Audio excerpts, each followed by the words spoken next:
So hi guys, welcome back to my channel. My name is CJ. I do beauty and lifestyle content on this channel. So today I decided to come at you and show you how nowadays I preserve and keep my tomatoes for longer and for quicker way of using them. So right here I am using tomatoes, spring onions, garlic and some spices to just put them together in a bowl and just boil them down. The reason why I'm doing this is because I really want, if I'm not around, and sometimes my kids and my hubby, especially my hubby, has an issue of eating food that has not been cooked by me.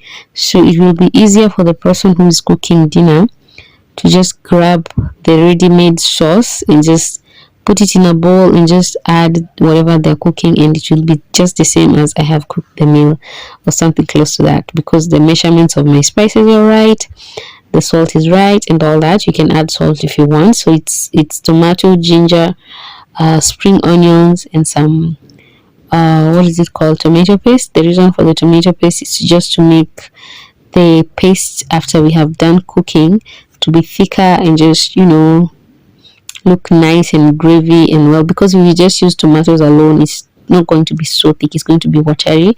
And I did add a little bit of water, but I added too much water. Please do not add as much water as I did.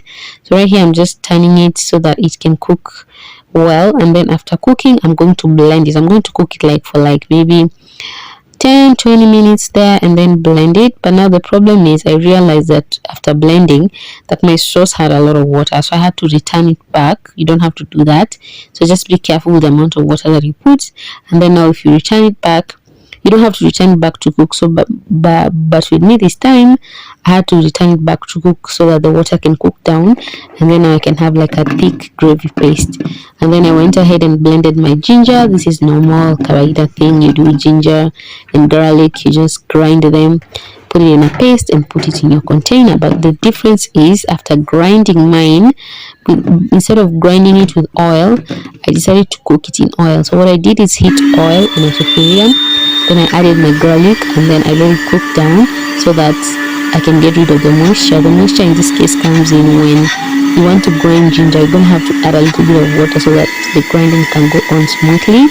So I decided just to, instead of just putting it straight into the jar with some oil in there to the fridge, I should just put it in an oil, a sufuria of heating oil. Then I cooked that down in very, very low heat until the moisture was out, and then I let it cook and then I repacked it. So right here what I'm doing is blending the tomatoes I had cooked. Right now the ginger has softened, the spring onions are softened down, they've cooked nicely, the spices have dissolved into the tomatoes and all that. Then after blending it, I had to return it back to the fire. I didn't show that part where I was returning it to the fire, but I'm going to show you when it's still cooking, when it has already been blended. So I return it back to the fire so that it can cook down the water and for you to just have a gravy, you know, a nice thick gravy. So yeah, this is how I do that. So I've just I'm done with my ginger. I'm just adding it into the sufuria, then I'm gonna let it cool, and then I'm gonna put it in a glass jar. You can just add oil when you're blending or grinding your ginger. You don't have to do this method, but I prefer this method because I felt like it would last longer and the taste become quite light and nice to use. So the reason I'm doing the paste separately is because I can use the paste to cook things that I do not require tomatoes, like vegetables and cereals. Normally I don't cook cereals with tomatoes because they tend to go bad very fast, especially in this hot weather. If you cook your cereals with tomatoes, they are gonna go bad. So I just use ginger and carrots to cook my cereals, and that's it. So this is the purpose of this ginger separately. But other foods like meat and fish and all that, I'll use the blended tomato, which already has ginger and it already has garlic and some spices in it. So it will be easier for me to just use that to cook. So yeah, I even now that's why I put it back in the fire to cook down, because I had already blended it. So I'm just letting it simmer down so that the water can just dry down, and then I'll just have my tomato and the tomato paste and the spices. Yes, so that's what I did. So this ginger is gonna last me like a week or two, and then the tomatoes I'm gonna pack them in small containers that I'm gonna use for a few days. It's quite a nice paste, by the way. I even did try show you a little bit when I was making some fish in the end of this video, where I just used the tomato paste after I had cut onions, because the one thing that makes me lazy to cook, let me tell you, is mise en place. Cutting onions, tomatoes and all that, I feel like it's a task. So if I have this paste in a tin, for me to just scoop it, it makes work easier for me. It makes me feel like I can cook really fast. So yeah, just pack them in a container, put them in the freezer. The one that you're not using, put it in the fridge. The day that you want to use the one that is in the freezer, I remove mine like a day before, put it in the fridge, and I'll use it the next day and a few days next. Don't use it more than 5 days if it's not in the freezer. Like if it's out of the freezer, the longest you can use it is 5 days. So yeah, that's what I do. And if it's in the freezer, the longest you can keep it is 6 months. So you can make as much paste as you want.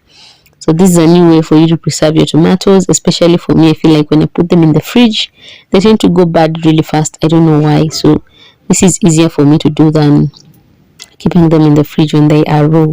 So yeah, so the packing tins, I got them from what was Quick Mart just some time back when I wanted to start weaning my baby when he was like 6 months. So that's when I got the tins. So I can't remember how much they were, but I got them from there. So now, because I'm not winning, I use them to pack tomatoes and stuff like that. So I hope you guys have enjoyed this video. It is a nice short video that will give you new ideas on how you can preserve your tomatoes and how you can make a paste at home, and anyone can use it to cook if you're not around, which is a good idea. Even with my daughter now, it's easy for me to not worry that he's going to cut her fingers when she's cutting the tomatoes. Not that it's a bad thing for her to cut her fingers, but she cuts, she learns. But with the paste now, it's easier. So I ended making up that amount of containers, and then I used one for like 4 days, 4 or 5 days, I guess. And then now I'll remove another one, just like that. It is as simple as that. So I'll see you guys in my next video. Hope you liked this video. Hope you enjoyed this video. Give it a thumbs up, comment. Thank you so much for 1,000 subscribers. Please keep the family growing. Let me know if you like this content. I'll bring it these ones and much more. So yeah, see you guys in my next one. Bye.